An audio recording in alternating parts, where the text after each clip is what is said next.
I just built a stove out of 3 pieces of wood and a handful of firewood and boiled approximately a liter of water in 6 minutes.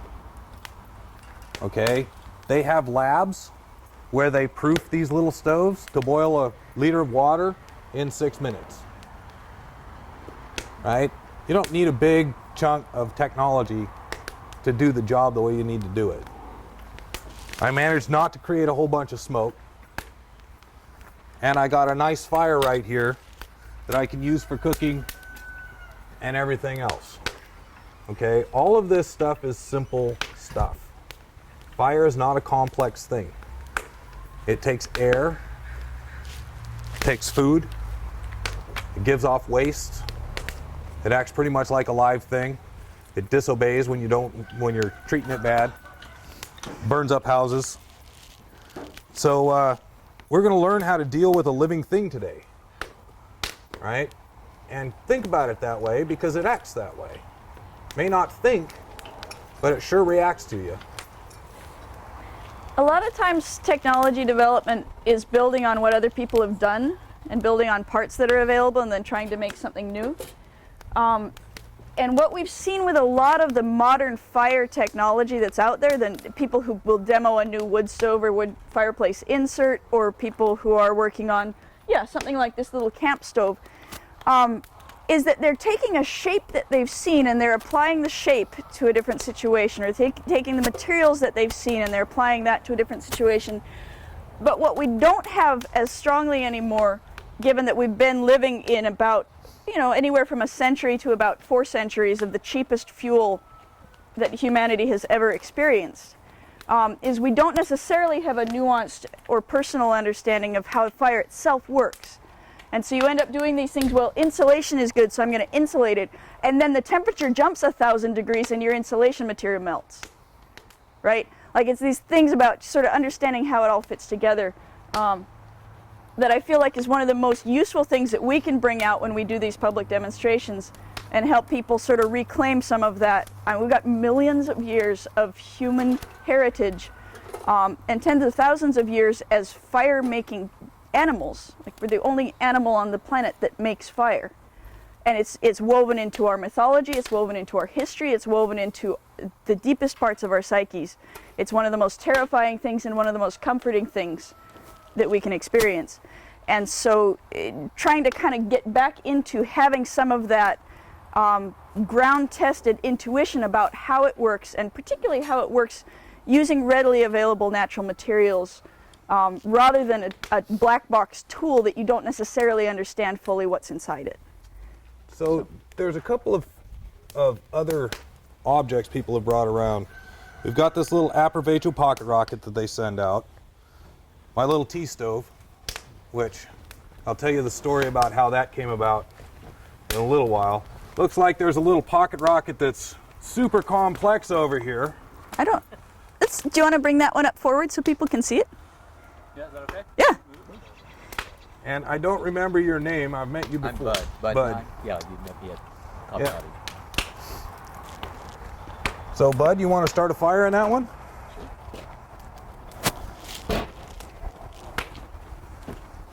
There's some wax back there too. So, Go ahead. I'm going to start with the bricks. Okay, I'll hand you So some. you can start doing the talking there while Actually, Bud gets could I get about 3 people to start feeding Ernie bricks from this pile of fire brick? Yeah, and if you haven't handled fire brick before, the reason they're expensive is because they're precisely dimensioned. So if we could avoid knocking the corners off of them, the donors will appreciate And it. there's 14 really rough ones over there that I brought that are also available. that would be fine too. We don't need precision for today, but they'll retain their value better if they have it for later.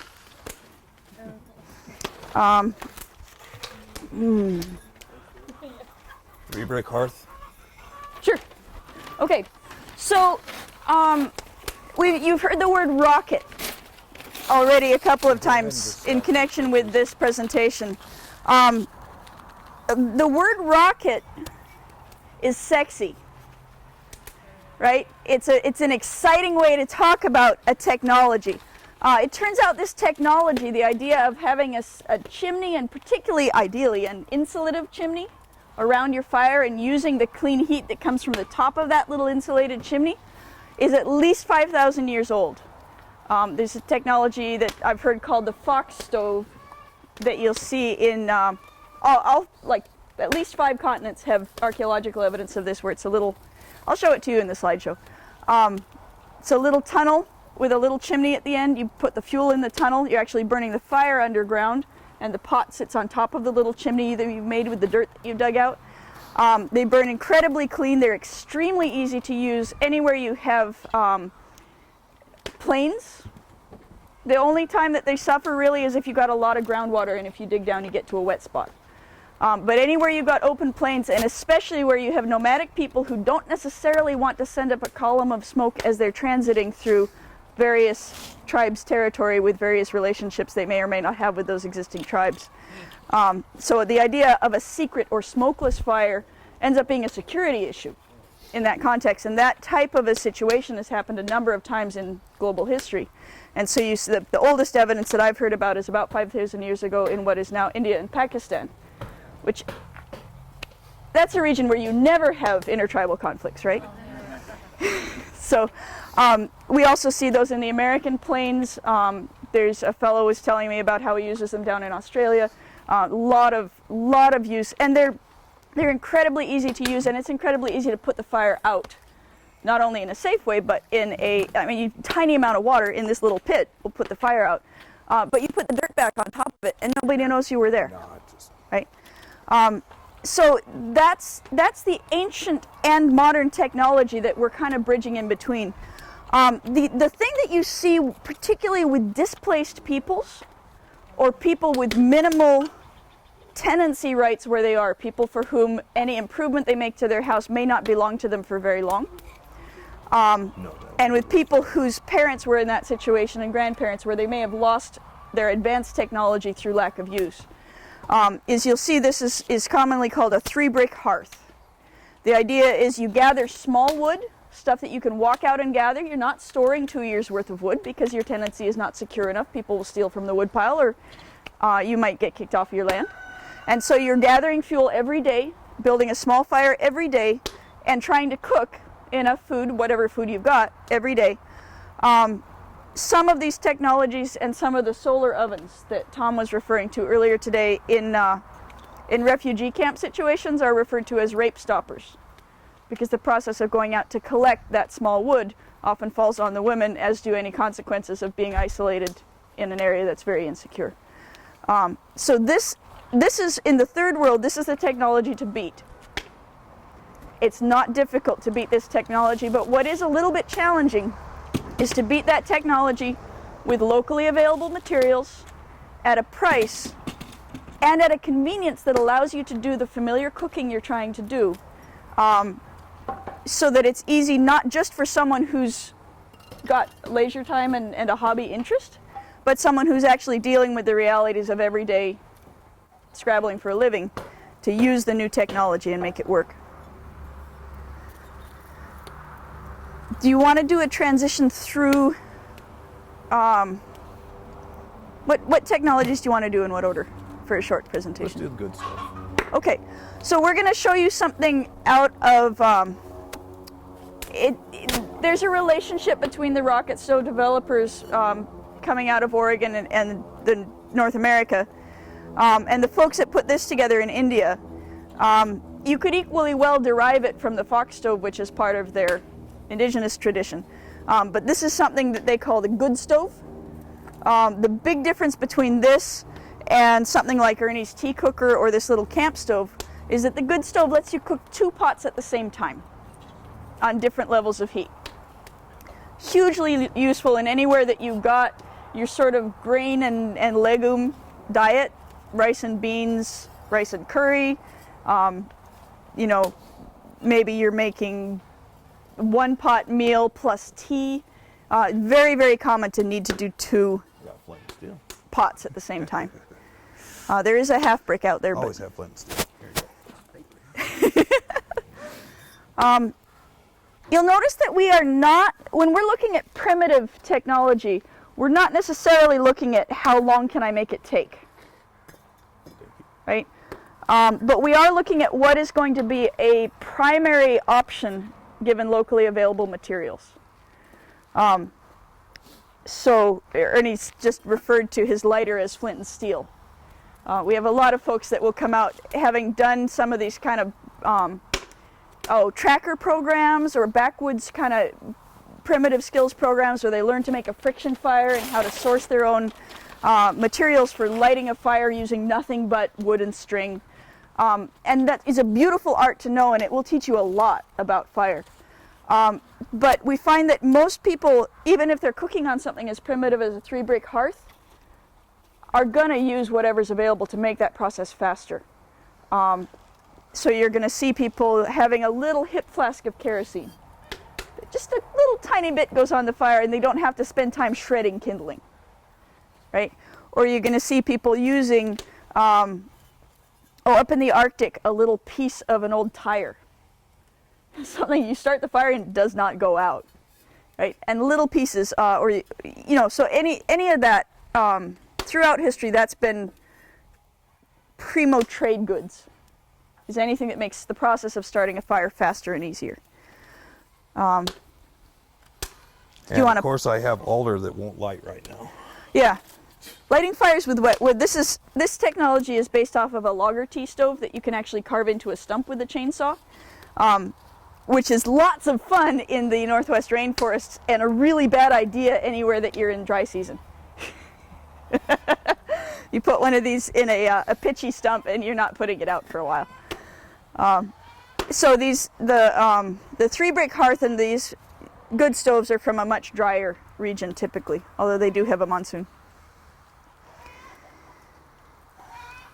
You scored a piece of insulated chimney. I did. That's pretty awesome. Well done, that man. Stupid thing started. Anyway, you can see what some of the difficulties are with these, but in India, where the 3-brick hearth is common, the good stove here, because you can put it out as a chimney, and I've got this thing just sitting on here to give me a little bit of extra oomph, allows them to put the smoke outside the room, something that they didn't have that option with the 3-brick hearth. They estimate that the 3-brick hearth cooking on it is equivalent to a 500 pack a day. I think it's 400. 400 pack a day habit? smoking habit. That just Okay. just this. Being in the house full of smoke as you're cooking. Not to mention a number of serious burn injuries to toddlers. Because if mom's cooking on the fire and the toddler is doing the orbiting mom wanting attention thing, which toddlers do the world over, you've got the potential every, 3 times a day for that burn interaction. So yeah, Adobe's a little more insulative than Firebrick. Yeah, not much. But a little bit. So we go from there, we come back to North America, and we start talking about the Dakota stoves, which is It's like a Fox stove that they left the chimney off of. it's like a Fox stove they left the chimney on. I suspect or that a the Kiva stove. I suspect a lot of the Dakota stoves had a chimney and they're not being reproduced in the Can modern. you repeat what a fox stove is? A chimney? A Fox stove is, you take a Fox or a Badger hole, right? And it happens to have this kind of nice angle and this kind of nice taper that's kind of like the taper to a blacksmith's bellows. And so you look at where that enters the ground, you thump on it a little bit and see if anything growls. And what you're looking for is an abandoned Fox or Badger hole. And then you go maybe a foot past that and you dig straight down to meet the hole. And you take the dirt from that and you pile it up and you make a little chimney. I've got a cutaway drawing in the slideshow. The fuel goes in here. You start by burning the fire right under that chimney and get the chimney hot. And as it starts working, you don't have to shove the fuel in quite so far. It'll maintain a fire once it's built up a little warm ash layer and some insulative dry dirt in the chimney. Pot goes on top of that. The process of not only putting the fire through a chimney, but that little turn as the fire sort of sucks down that hole toward the chimney, you get a little mixing there. And so you get a fairly smokeless fire. Fire itself is invisible, it's buried in the ground. And there's very little smoke trail. and you're focusing the heat underneath the pot very effectively, so you can boil water, which is, I mean, that's the most common cooking task in the world, right? No matter how warm it is, no matter how happy everybody is eating last night's cold food, boiling water means you've got a clean water source, and it's enshrined in a number of cultural histories. This idea of giving visitors tea or coffee, or sitting down and making clean water that you can share with somebody and nobody gets sick is a huge part of a sustainable human culture. So that's what a fox stove is. I've seen a lot of primitive skills sites recently online talking about the Dakota stove or Dakota fire pit, which is very similar. You put your back to the wind, you make this little hole, and you put the pot on the other end of the hole, but you're using the wind rather than a chimney to force the air down, and if the wind shifts, then you're gonna wish you had a chimney. So I suspect, given that we're talking about a plains culture that had the teepee as well, which is a highly effective chimney for a summer tent, I can't imagine that they would have omitted a chimney when it was useful. It actually, you have to move the dirt further to not have a chimney. So that's, I like to cast aspersions on other people's interpretation of technology, but so those are cooking fires. Those are the most common cooking fires that you're going to see. And the other thing, the thing that we more normally associate with the idea of how much firewood do I need for the year at this point is people who are using it for wood heat. Do you want to show us the stove that you've got there? Because it looks like it's very well designed for cooking, and it also looked like it was just about hitting its smokeless point a moment ago. Okay. This is Yonto Evans created, one of the stoves he created is called the Pocket Rocket, which was made from a 5-gallon paint bucket can. And so I started with that design and realized the problem with the regular traditional rocket stove, including the Pocket Rocket, is you have a vertical feed tube which has a stack effect that's opposite the stack effect of what your flue is drawing. So I wanted to get rid of that stack effect to improve the flow of the stove. So I created this diagonal feed tube which is closed. The reason it's diagonal is because if you just have a regular pocket with a top on it, the heat comes up and it smokes. So by putting the feed tube in diagonally and cutting it off vertically here, you solve that problem. You can put long wood in it, fairly large wood, and the air is fed in over at the side down below here at the base of the feed tube. I've been using this all winter long and absolutely love it.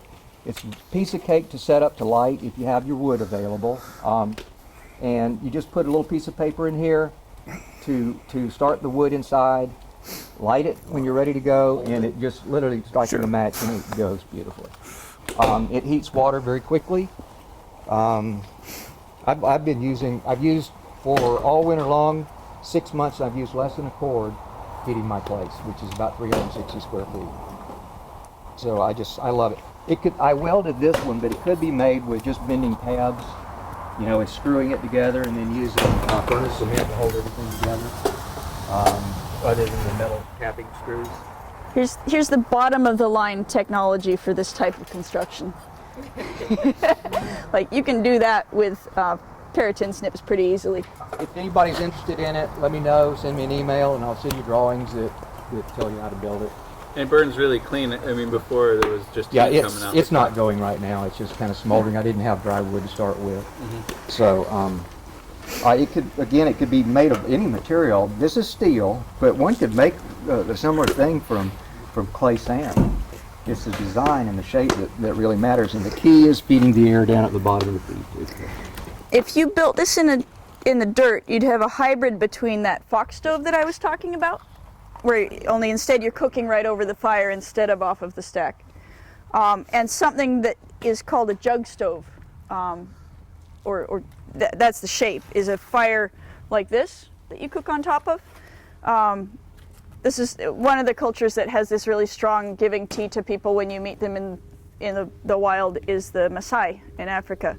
And they'll often cut a shape kind of like this into a termite mound and make a quick cup of tea, and that gives people, you know, that 6 to 10 minutes to talk about where they're from and where their friends are from and which family you have in common, and establish that you're allies and neither of you is a cattle thief.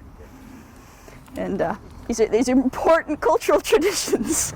So This same principle works with a regular rocket mass core. I made one with a 7-inch steel flue pipe cut off at a diagonal, and now I have a design that it's all brick. The whole thing is in brick, and I'm looking forward to actually using that stuff. I will give a word of warning about this solution, because it does solve a number of problems, and so it's a fairly popular direction to go, in contrast with the J-tube that we're going to show you shortly.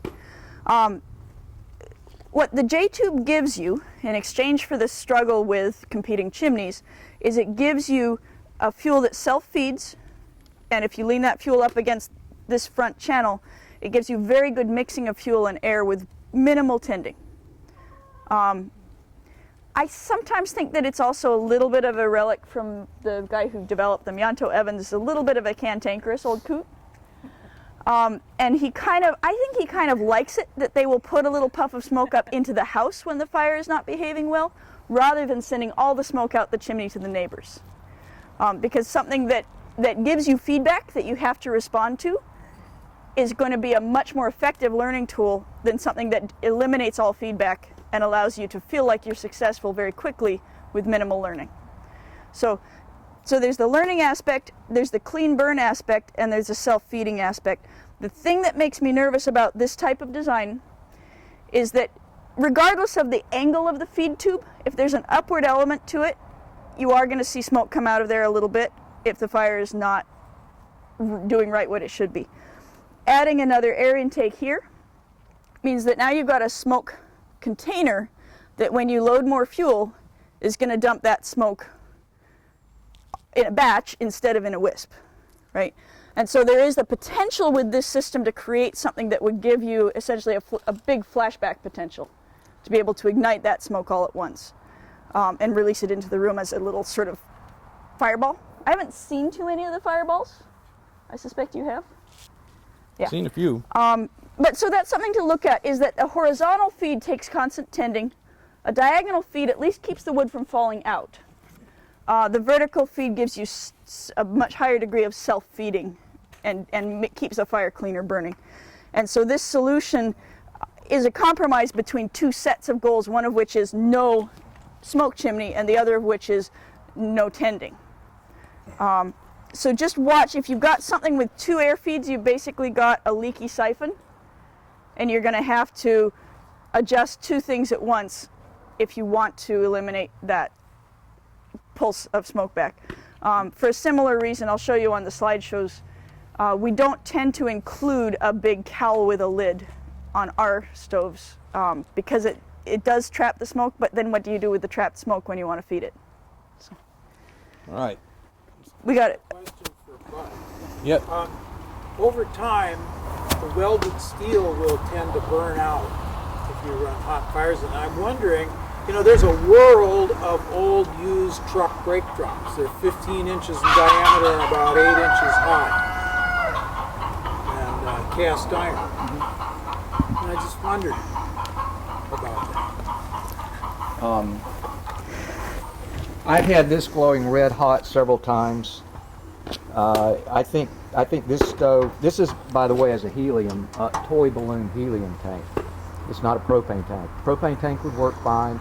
This is a helium tank, which is in between, and the 5-gallon paint drum, of course, is very thin.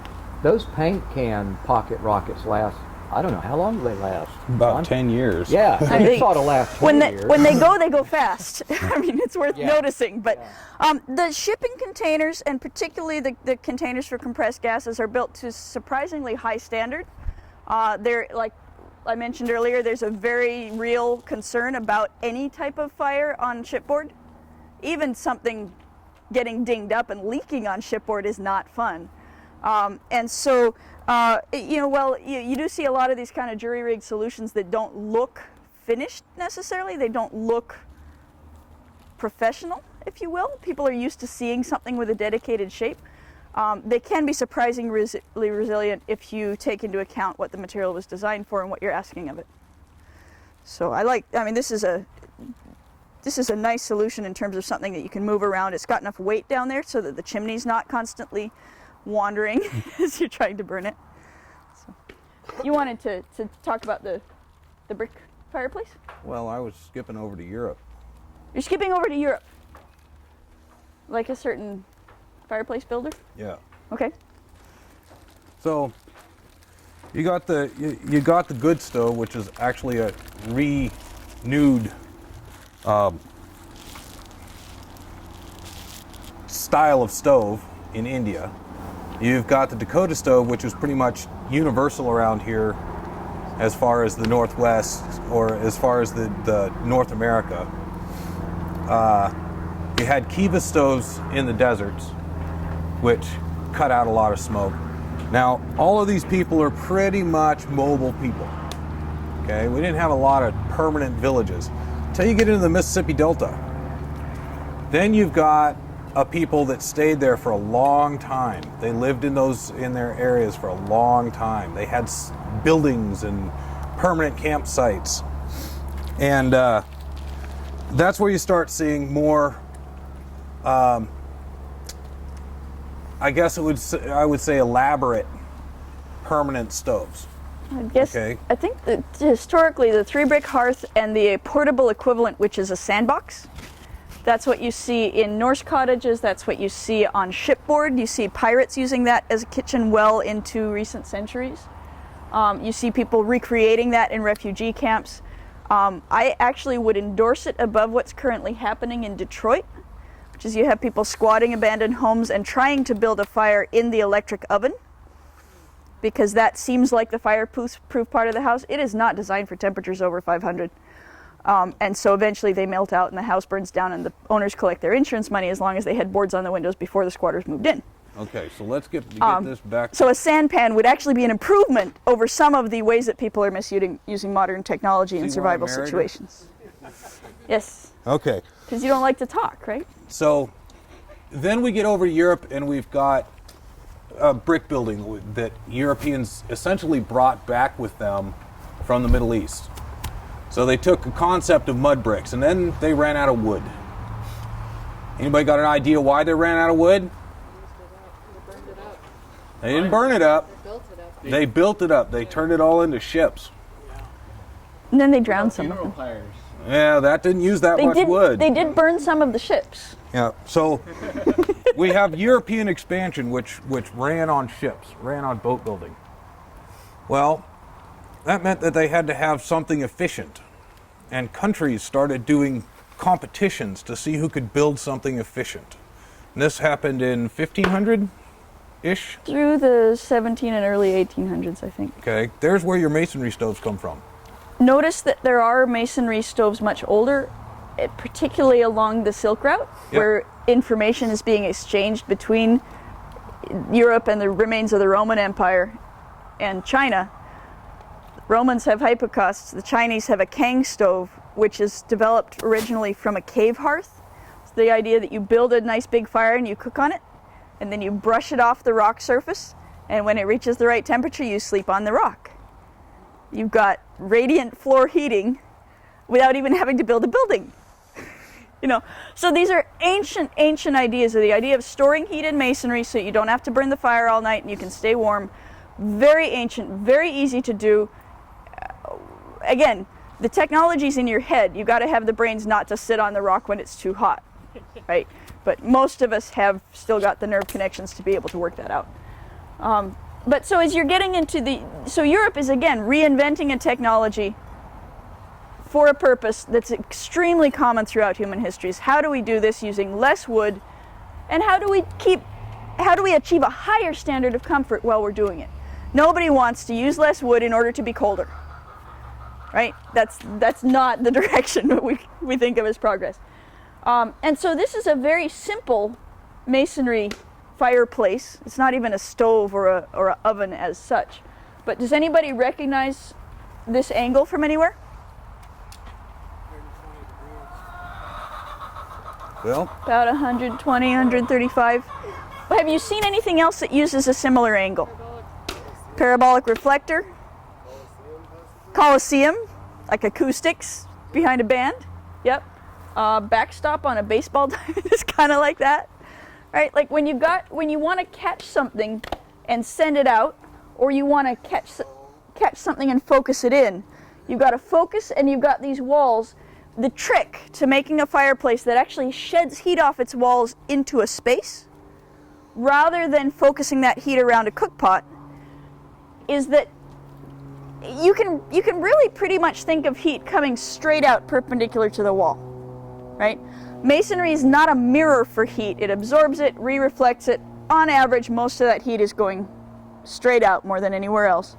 And so as long as the angle from this corner clears that corner, all of the heat from this wall is going to hit the room. All of the heat from that wall is going to hit the room. All of the heat from that back is going to hit the room. And you don't have a lot of waste heat up here, right? Come and walk around We got it. a big group. Get up, shake it out, Come come and- check this thing out. And what I want you to do is, this is a radiant heat device more than anything. So feel, where's the heat, where's the shadow. If your hand's not picking it up, use the sides of your face. But get yourself all the way around that thing, 360, and figure out where the heat is strongest and where it's the least. And we brought this great European technology over because we were cooking in our houses all the time. And this country was made up of a bunch of poor people that got kicked off their land. And their biggest concern was keeping the heat out of the house and being able to cook. It was this reinvention of the process of not burning your house down Right. while making your house as quickly as possible, because you tend to arrive and need a house if you didn't want to spend the winter in your wagon. So, the typical American fireplace is something. Now remember that even before we had the oil boom, what we were doing in America was clearing those pesky forests and making room for the type of agriculture that most of our ancestors got kicked out of Europe for doing, which is the bare lands tenant farmer approach to agriculture. A lot of those tenant farmers got kicked out of their farms to make room for scientific crop rotation that was going to build soils instead of depleting them. There's something that you see further into the modern age in Ireland, where if you look too rich, your landlord raises the rent, right? It's a sharecropper model. And so you want to look dirt poor, even if you had a good year, because you might have a bad year next year and he's not going to give the money back, right? And so you've got these models where people have the incentive to look like they're working hard and just barely scratching a living, and what people do in that model can be very hard on the landscape. So they figured it was the people's problem rather than an organizational problem. Kicked all those people off and started larger scale crop rotation managed by fewer people. A lot of those people came here where they could get a chunk of land that was theirs. But a lot of them didn't necessarily have the tools or the interest in the tools given their relationship with the scientific farming revolution so far.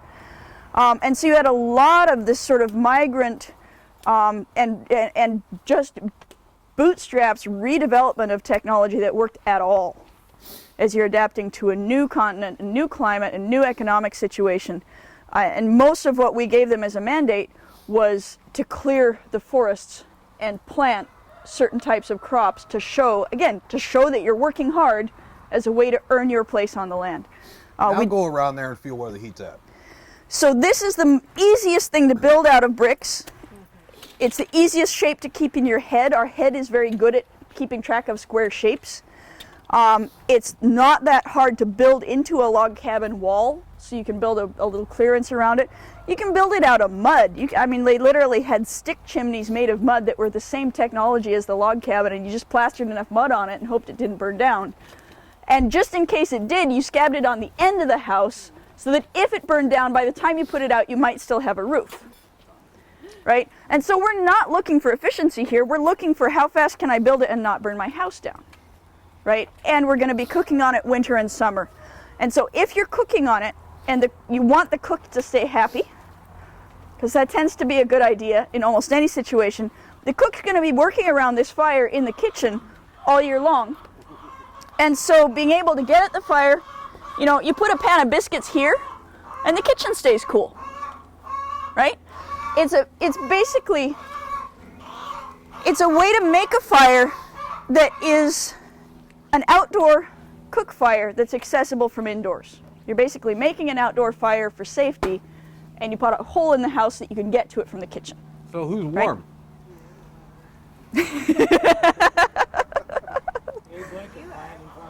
You got it. Abe Lincoln, warming his cockles in front of the fire. Okay, so Count Rufford went around that corner by simply applying geometry. Well, it works pretty good.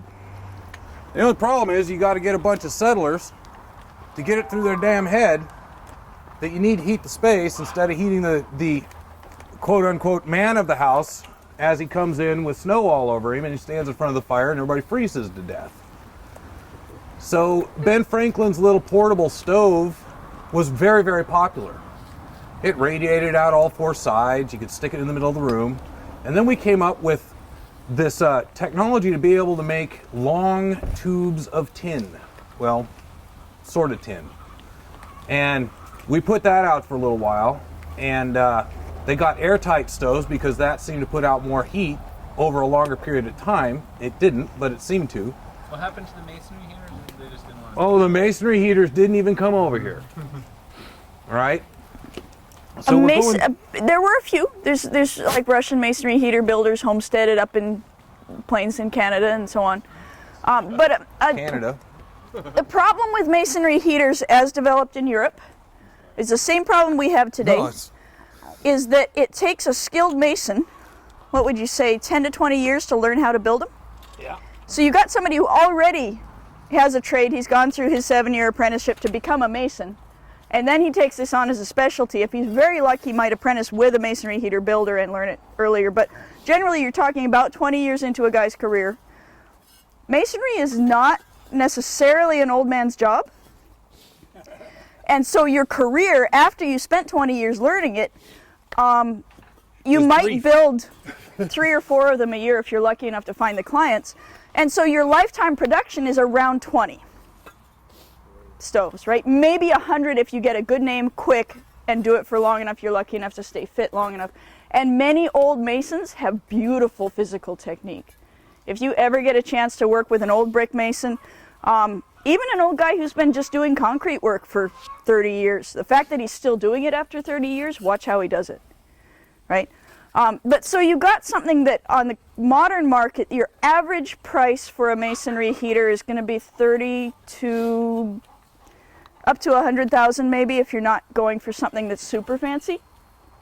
And a sort of a minimum baseline, you can buy a kit for about $5,000, and you can get a basic unit installed for about 20 grand, I think is the lowest I've heard for installation, parts and labor. So you're not looking at something that's going to compete on the Conestoga market with any kind of a little metal box stove, right? You're looking at something that is, for most families, a multi-generation investment. You're going to need to be in your house for more than 5 years to pay off that investment, no matter how much heat you're putting into your house. And in Europe, you have that, the people who stayed are the people who stay places. And you've got that tradition of keeping your home, building up your, you own your apartment. You don't necessarily rent an apartment. You put something in, you're going to enjoy it for a few decades, and you're going to pass it on to your children, grandchildren, or a buyer who's going to appreciate what they're buying. And so every time people go transient, you lose those elaborate technologies that take time in place to observe the long-term consequences and long-term gains.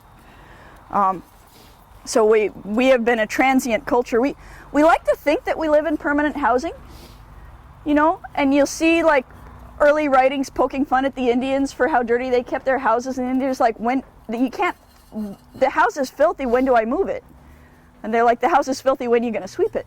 Well, we build houses that are basically glorified tents. They're stick frames with skin walls and insulation. So they're similar, much more similar in construction to a yurt than to a masonry building. And then we, on average, live in a given home for about 5 years, and then we sell it and move elsewhere. Some people live in a home for 20 years or even their whole lives. But that is averaged out against all of the people who might move more than once a year as they're looking for work, as they're looking for their place. And many people in America never really find their place as such. They find a series of places that work for them at different stages of their lives. So yeah, we're not a culture that appreciates a masonry heater for the most part. And I suspect we may be moving that direction as energy gets more expensive. Because the convenience factor has been much more important to us when energy is cheap. We move a lot more, transportation is cheap, and it's much easier to heat a crappy structure because the energy to heat it is cheap.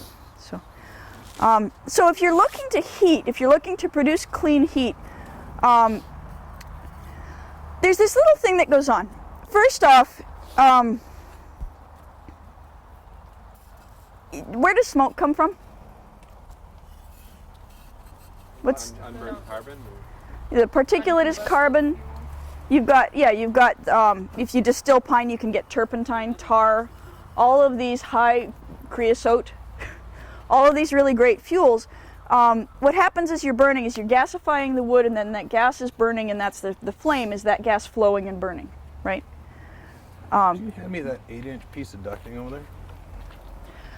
And so if you've got smoke, Big one. where there's smoke, there's an unhappy fire. Because if you've got smoke, that means that you're not using all your fuel. And so with wood stoves, you have a very quick response heater. It heats quickly, it cools quickly. You light a fire in it, it gets warm almost instantly, and then you stop tending the fire and it goes out almost instantly. And that's very appealing from a sort of a illusion of control standpoint, but it's not necessarily the most comfortable in terms of a living in your home standpoint, right? What our standard is for living in the home is, can your heating system keep the home at an even temperature throughout the day and night, regardless of fluctuations in the wind and weather, right? And so for that purpose, it turns out that a quick response heater is one of your least effective tools. It gives you this exciting sense of control, and if you're not awake to control it, it doesn't perform.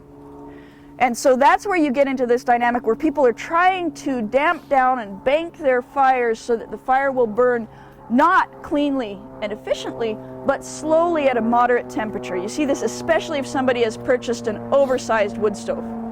So you're trying to keep it from ever reaching full temperature, and you're trying to get it to burn while you're asleep. Very dangerous, especially when you add in that the problem with the airtight stoves is you've got not enough air. So all of the unburned fuel that is in excess of the oxygen supply is going to be slowly making its way up your chimney and out into your neighbor's house and your incoming air. So huge particulate loads, huge loss of the fuel that you're trying to use. People will often burn green or wet wood as they're trying to damp down the fire because the steam from that wood further dampens down the fire even if you don't have the air controls. And so you get huge pollution loads, huge inefficiencies, and huge creosote loads in the chimney. People who are used to heating that way, again, it's a control thing. You like to be able to control the fire and make it so there's still embers in the morning. And people will just feel like a couple of chimney fires a year is normal. Quick! I got an uncontrolled fire here. So let's. So if you want to store that heat without coating your chimneys with creosote, which will erode the chimney as well as catch on fire, you need a clean fire, and then you need the ability to store that heat in some kind of masonry. So if you want to move back to that standard, this is a very good tool.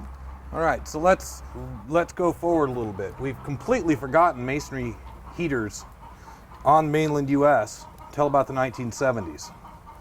But masonry heaters, Our fuel got almost half as expensive as it is everywhere else. Yes. It was a big crisis. Masonry heaters work great for building a house around. That's what they were designed for. You build your heater first, then you build your house, and everything's cool. And you can make a masonry heater do all kinds of things. Well, there was a severe lack of things that were efficient that you could just build in a house that's already standing. So the stove research folks that had been up to that time working in Africa and South America and all over the world, we're all coming back saying, oh, wait a minute, we got a problem. All of a sudden we've got this energy crisis and everybody's trying to heat with wood again, and look at these cities and towns and they're all blanketed in. I'm sure that those of you who lived through the 70s remember what it looked like with most of these places trying to burn wood stoves. We have some of the problem now, nothing like that. So they were, no one could afford to heat their houses for about 4 or 5 years. I mean, literally the prices for everything went through the roof. Yep. And they had horribly inefficient wood stoves to boot. And that's about when we started having the APA come in too, because so many people went back to wood heat and so many garage shops started welding together a thing you could call a wood stove, that we ended up with huge air pollution loads in places that previously hadn't had that many people. I mean, a lot of people move into these beautiful bowls and make a town there, and you got things like LA where there's an inversion, or Missoula. There's an inversion that commonly happens, and smoke will just sit over the city for days or weeks. So the other thing that those nice, wonderful stoves of the 70s gave us is a lot more creosote fires. That's also where you saw total regulation come down on stovepipe. The longest section of stovepipe you can get these days is 6 feet. About that long, right? And the reason is you get a creosote fire in a piece of stovepipe that's stuck together like that, it unzips like a zipper, whips around your room, and lights everything else on fire.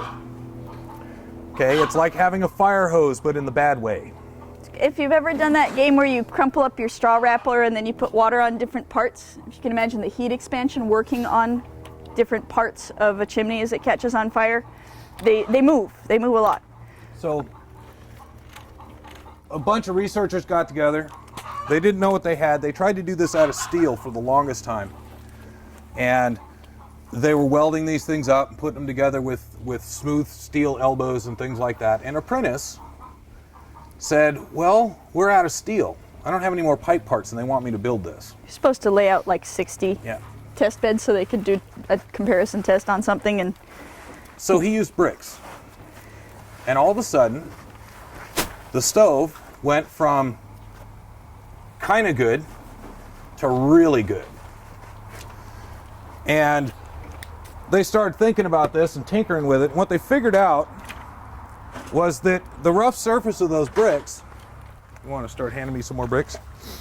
The rough surfaces of those bricks mix the air and the smoke together and give you a cleaner burn. Now, the interesting thing is that the masonry heater folks traditionally knew this. They tried pottery and everything else when they were setting up and knew all about this little problem that you'd wind up with if you tried to use steel as components. Well, they rediscovered that. That's when the first rocket mass heaters came out due to a mistake, like most discoveries. And we didn't mention that they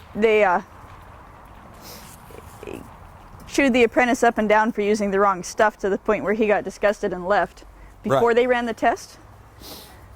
So, yeah. Progress may have been slowed by yeah. a few years once they figured out that it worked. I No. think this is an early Aprovecho story when Nyanto was there and some other people were there before they parted ways. I got chewed out for a lot of other things. A lot of other things. For example, what was it? Asking how level they wanted a particular area, and he said dead level, and Ernie made it dead level, and now he's angry with Ernie because it doesn't drain. It's a beautiful reflecting pond. So, that's good. So, what we discovered in this is that you have a couple of components to any fire to get a clean burn. Do you want And more wood? What's that? You want more wood? Yeah, I'd like some of. Could I get some people to split a Would few you of mind those splitting some up? up? So it's called time, Quarters temperature, and would probably be turbulence. fine.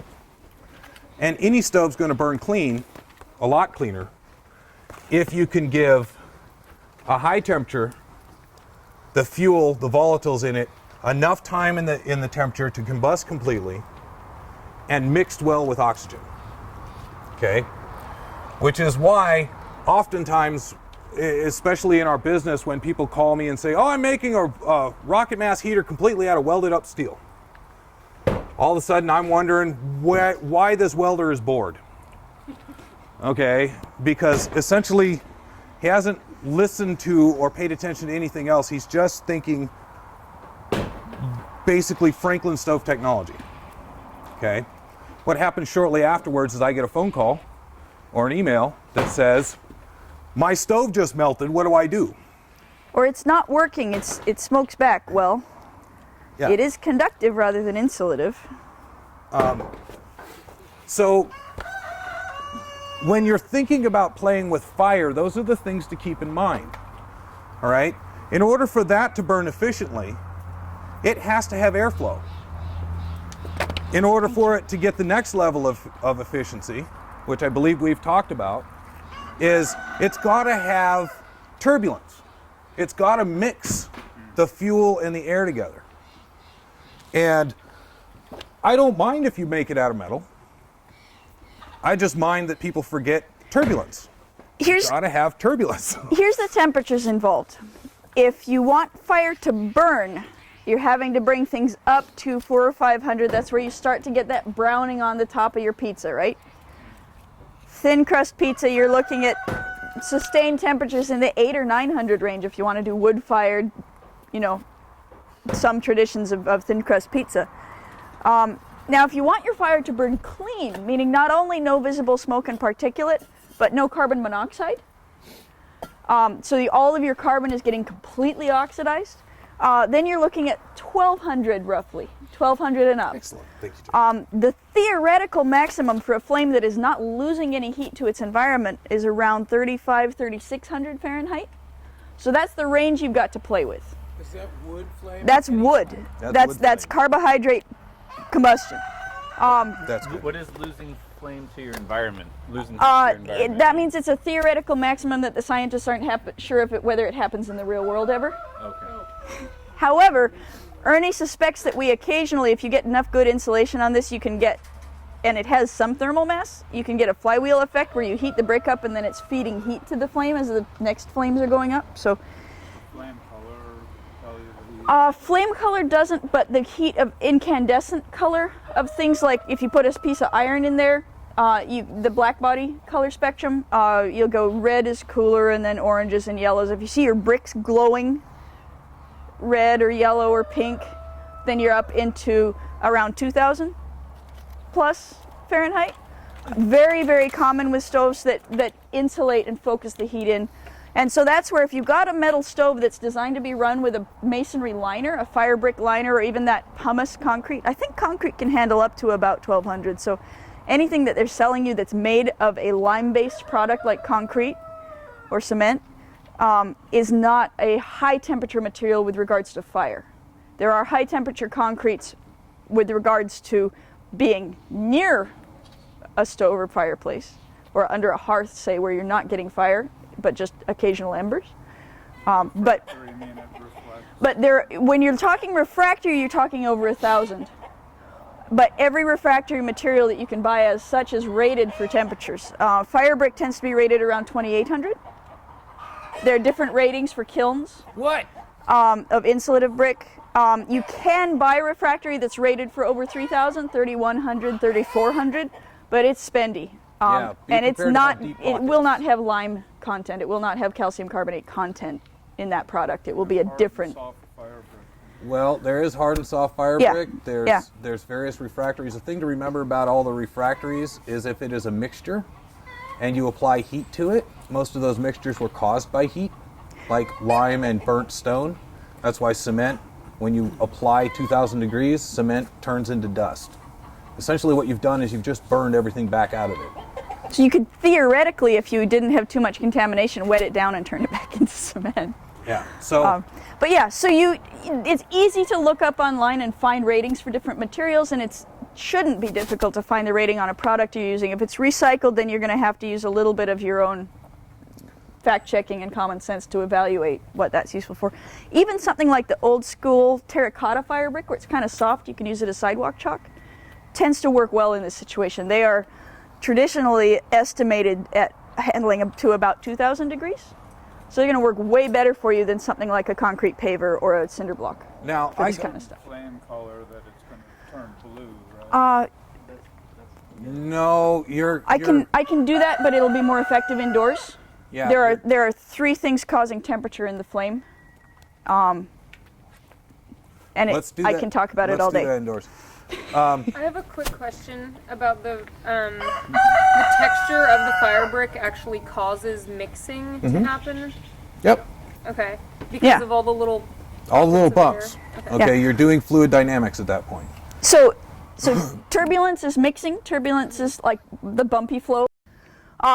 We have also, in this area, if you're going with something like a round refractory casting, or something that's built out of clay and perlite with a metal form that burns out over time. Yeah, come and play with it. The heat riser, that little first stub chimney,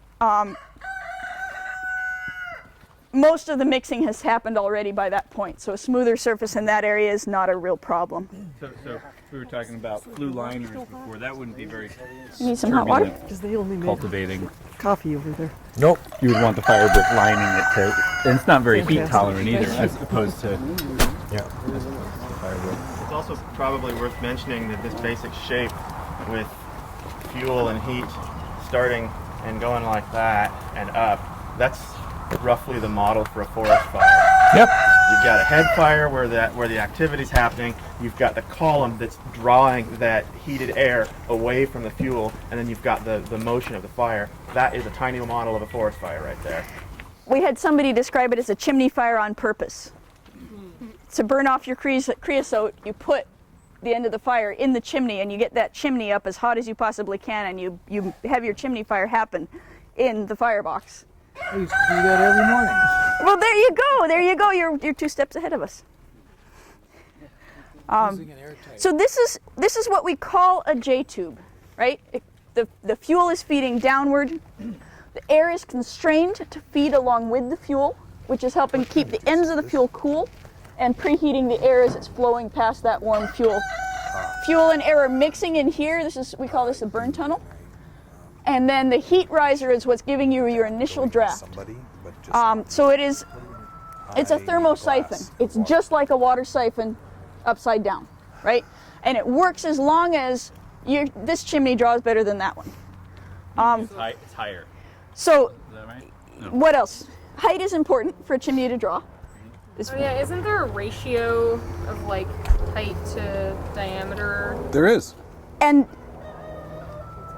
there's a thing that I think is kind of a fundamental that I want to throw in here. I haven't done it in other sessions. Height is important.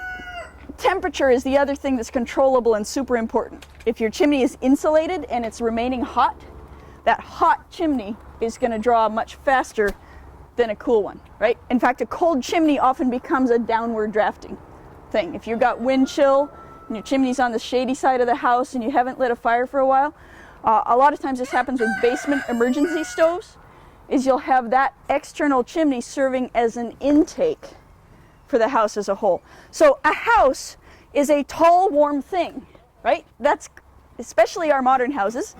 A warm thing is the point, and a tall, warm thing tends to make us feel like even more posh. We got chicken harassment. Oh, it's a rooster. No, it's Rooster going after people. That rooster's almost ready for the pot. Not quite tender enough yet. All right. Can we burn it? That's what Nick's over there. We could. So where do we have? Do you guys know about positive and negative pressure? If I use that, that's not like scary science. There's no such thing as vacuum. Right. So we've got lots of air pressure. That's always the weight of the atmosphere on the planet. We've got and so inside this system, where where there's positive pressure, you'd expect to see stuff coming out, right? And where there's negative pressure, you'd expect to see stuff being sucked in. And if you want to get technical, yes, it's being pushed in by all the rest of this pressure around here. And so this draft is coming up because it's more buoyant. It's creating a... So it's weird because you're talking about pressure pushing in and lower density creating a pull here. And at the same time, the effect is, for the system, that you've got a push coming out at you here, and you've got a pull in there. Okay, so you can run it forwards and backwards. It comes down to, in a house, just like a chimney, you got vents in your roof. Warm air is going to tend to flow out of those vents. And you got cool air that's going to tend to come in any little cracks in your walls in your basement, especially under doors and windows and low down in the house. There's actually a line that varies depending on, say, whether you've got the bathroom fan on, as far as where in your house you can expect negative pressure pulling air in and where you can expect positive pressure exhausting stale air out. It's a good thing. In the Seattle area, I think you want something like 1/3 of your home's volume per hour to keep good ventilation, keep down mold, make sure you got oxygen. It's like the poke some holes in the lid theory of how to keep people healthy, right? I mean, it's basic animal husbandry, right? Most animals like to breathe, us too. But so what you have a lot of times when people start to try to go for efficiency is they'll weather seal all of the cold gaps that they can find. And they'll do very little initially. An ignorant person will do very little at the top of their house because they're not outside the house feeling for warm gaps, right? If you get an energy auditor, they'll come in with one of these expensive thermal cameras and take a picture of your house and show you which windows are leaking, which is a service well worth the money you pay for it. It'll tend to repay you, what is it, every 2 months? Depends on if you do anything with it. It depends on whether you do anything with the information. But yeah, it's one of the more effective things you can do. If you're not sure what to do with your house, get somebody in who does this all the time. You know, spend, I think they had it subsidized so you can get it cheap. Done with the house? Sorry. Anyway, so we run into this. We can go on. We run into this a lot because this stove, the mass heaters are designed to use very little fuel. They're designed not to suck warm air out of your house constantly, the way that a fireplace will if it's got an open chimney. And so then you start having to be a little bit clever about how you fit it into the house and whether the house already has negative pressure issues and things like that. And the really exciting part that is in Ianto's book, how many people have seen the Ianto Evans and Leslie Jackson Rocket Mass Heaters book? Okay. We get questions all the time from people who want to know why their stove is having problems. And it turns out they've followed Ianto's advice in the book that you don't need a chimney after you get past the stove.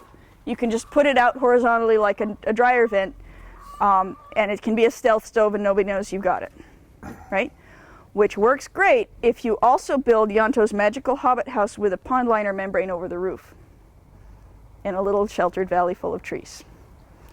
If you don't live in a magical hobbit house, then a magical chimney might not be your optimum solution for putting a new stove in. Are you talking about the pressure that's in the house? So the pressure dynamics in the house and whether that house is drawing air like a chimney is a factor. That's why in conventional homes with roof vents, your conventional chimney is going to go up well above the roof, generally up to a few feet above the ridge line, so that it is the tallest thing in the house and it's going to function as the primary exhaust for the house as well as for the stove. So it's not going to draw horizontally if the house isn't like So if sealed? you take a position in a big empty barn-like workshop in Montana that's warmer than the outside air, and you put a stove exit down low and this thing has all kinds of gaps in the roof, when the building starts drawing and there's not enough holes in the bottom of the building for it to make up that air, then the stove exit starts acting as an intake for makeup air, right? So you'll see this also a lot on yurts. If people get a yurt as temporary housing and then they want to turn it into a year-round housing, they want to put a wood stove in it. Traditional yurts have a nice little smoke hole right in the middle. Modern camp yurts often have a sealed window bubble. And you've been lying under there all summer and watching the clouds and the stars, and you don't want to replace that with a chimney cap. It would be ugly. And so you put your wood stove in the yurt and you stick the chimney 4 or 5 feet horizontally out the wall, And then you try to go up from there. And typically these are not the most affluent members of the population. And if they are, they're doing it as a second home and they're not necessarily putting all their money into it. So they often don't spend $100 a foot for insulated chimney. And so you have this situation where a wood stove that's designed to operate on the draw of a chimney immediately over it or adjacent to it within a foot or two is having to have the exhaust move with no logical reason why it should out to a chimney, and then that chimney's temperature and height determines the draw. It's very hard to support a chimney like this very tall, especially off of a structure that you can't poke holes in, like a nylon yurt. And so you end up with this massive problem of trying to reinvent the tall insulated chimney with the available materials on normally a fairly low budget at probably the wrong time of the year for outdoor construction. Okay, if All your right. chimney is cold, your stove will not work. There you go. Basic Okay. rule of thumb, very important for wood stoves, also She teaches relevant for 5-year-olds. rocket mass heaters. So maybe it would be a good idea for your, maybe right before the horizontal stovepipe exits the house, like run it up. If you can go up inside, your stovepipe, the house keeps the stovepipe Okay. warm, Excuse the me. stovepipe keeps the house warm, You're you're both- saving heat. Excuse me, you're talking at cross purposes. No, I just, No. that was just what she You're asked. talking at cross purposes. No, it wasn't. Okay, when you You- first come out of underneath the barrel, out of the manifold, and put it in the bench, fine. That works just dandy. When you are trying to get it out of the house from the last 90 that starts going up, or when you're trying to plug it directly out of the wall, you have to have an up that has a temperature to it. And that temperature of that upper part has to be above the ambient temperature outside. So if you're trying to run one of these in, say, Israel, where you're running 70 degrees Fahrenheit and somebody's a little chilly in their house, if that chimney isn't over 70 degrees, you will get no up and the stove will smoke back into your room. Okay? If you build your chimney in your house, then the ambient temperature of your house becomes your up, and it helps support your draft. Gives you better initial draft too Right. when you're first lighting a stove. So instead any- of just going out horizontally, like Yeah. put it up inside your house and then Right. send it out the roof. And then you send it out the roof. Let's do this. I'd like to move inside and do a slideshow where people who haven't seen them yet can see some examples of working rocket mass heaters. That would be dandy. Can And is there anything else you want to cover while we're outside? 'Cause Yes. I've also got an announcement. Okay. please, everybody, come by, take a look at the way the fire's burning in this thing, feel where the heat's coming out of it, and things like that. I leave them gap-osis enough so you can actually see the fire moving sideways through the system.